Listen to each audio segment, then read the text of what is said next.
Er trifft eins Nacht am 2 ungefähr.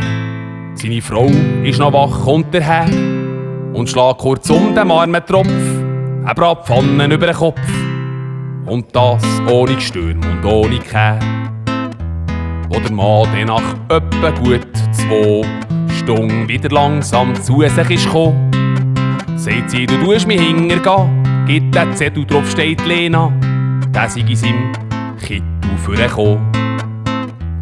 Wegen dem schlägst du mich, kann's nicht verstehen. Die Lena ist, denk, ein rossfluchter Mann. Du weisst doch auch, meine Lisette, du bei Rossrennen gern wetten. Das ist das Ross, wo ich Geld draufgesetzt habe.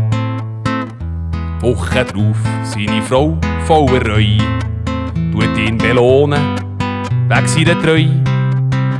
Es geht zu wie an Weihnacht, weit weg ist jetzt der Verdacht, dass ihr lieber Mann heige neu. Doch wie's halt in meinem Leben so kann gehen, sieht der Frau drauf, ihr Küche stehen. Mit der Pfanne in Position sieht sie mit spitzem Unterton. Dein Ross hat vorhin angeläutet. Drum wecke Krach, wasch im Ehebett. Gleich ein Ross mal etwas von dir wett.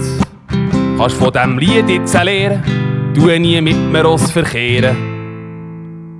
Vor allem nicht mit dem, der noch redet.